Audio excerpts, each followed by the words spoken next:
दिमाग का एक पहलू है जिसे हम चित्त कहते हैं। अगर आप अपने चित्त पर जागरूकता के साथ एक हद तक नियंत्रण पालें तो आप अपनी चेतना तक पहुंच सकते हैं। दिमाग या अंग्रेजी शब्द माइंड का मतलब आमतौर पर सिर्फ विचार प्रक्रिया से होता है। विचार प्रक्रिया आपके दिमाग का सबसे ऊपरी हिस्सा है। मेरे ख्याल से यूरोपीय विचारों के कारण हमने विचार को कुछ ज्यादा ही महत्व दे दिया है। योगिक विज्ञान में हम इसे कोई महत्व नहीं देते कि आप अभी क्या सोच रहे हैं और महसूस कर रहे हैं, क्योंकि आप आखिर क्या सोच सकते हैं। आपने जो जानकारी इकट्ठा की है आप बस उसे रिसाइकल कर रहे हैं। इसका कोई खास नतीजा नहीं आएगा।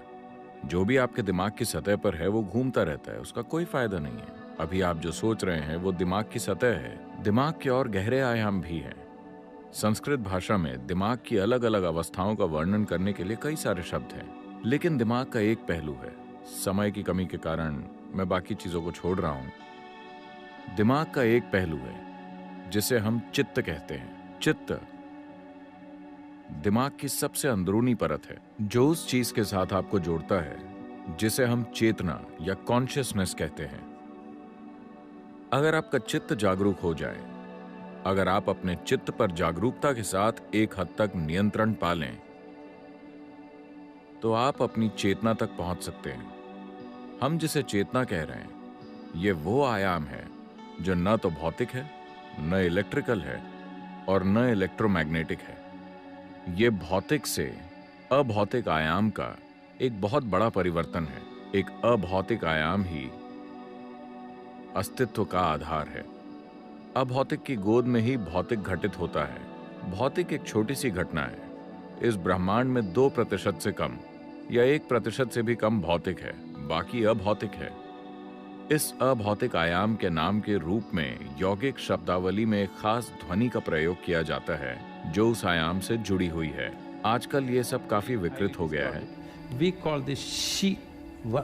हम इसे कहते हैं शिव, जिसका अर्थ है वो जो नहीं है। शिव यानी ऊपर बैठे किसी व्यक्ति की बात नहीं कर रहे हैं। हम एक ऐसे आयाम की बात कर रहे हैं जो नहीं है, मगर इसी आयाम की गोद में वो सब कुछ घटित होता है जो है।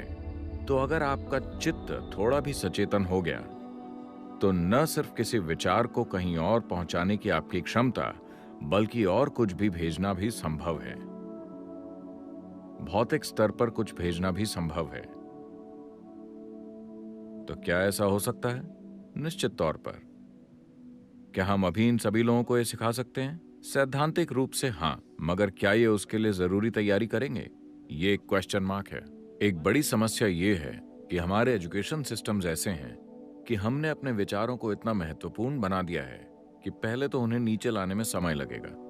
उन्हें ये समझाने में बहुत समय लगेगा कि उनके विचार मूर्खतापूर्ण हैं, क्योंकि हर कोई खुद को स्मार्ट समझता है, मगर ज्यादातर लोगों का सिर्फ फोन ही स्मार्ट होता है।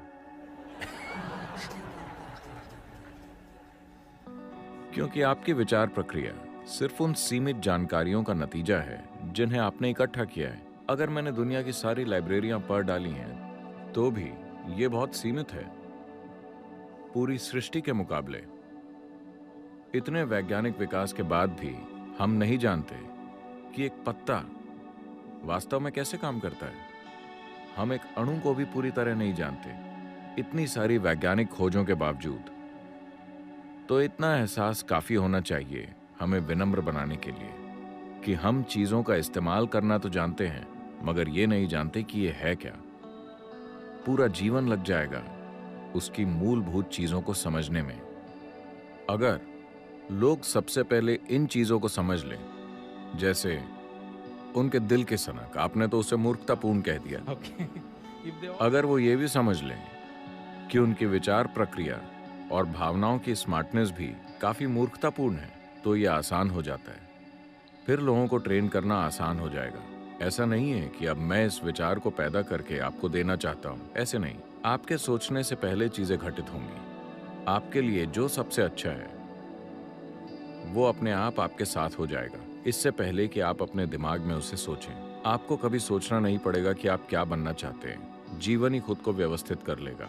हड्डियों के इस डिब्बे से परे की एक बुद्धि आपके लिए काम करना शुरू कर देगी। आपने सुना होगा कि रामानुजम और बाकी लोगों ने बस देवी के साथ एक खिड़की खोली और वो इतने बड़े मैथमेटिशियन बन गए कि आज भी वो लोग 100 सालों बाद भी लोग उनकी बातों को समझने की कोशिश कर रहे हैं। उन्होंने जो मैथमेटिकल कैलकुलेशंस दी थी वो ब्रह्मांड में ब्लैक होल्स के वर्णन का आधार है। जब वो जीवित थे, ब्लैक होल नाम का कोई शब्द नहीं था, कोई उसके बारे में जानता तक नहीं था। ब्लैक होल से हमारा मतलब समय और गुरुत्वाकर्षण के कर्व से होता है, जिससे आधुनिक विज्ञान जूझ रहा है। उन्होंने उसके लिए मैथमेटिकल बैकग्राउंड दिया। जैसे जैसे वो कर्व बढ़ता है, भौतिक अस्तित्व अनस्तित्व बन जाता है। तो योग का अर्थ भी यही है। आप इस कर्व को इस तरह घटाते हैं कि जो बड़े पैमाने पर भौतिक होता है वो अभौतिक बन जाता है। अभौतिक होने के बाद समय और स्थान कोई महत्व नहीं रखते। जब समय और स्थान की समस्या न हो तो कम्युनिकेशन सहज ही हो जाता है।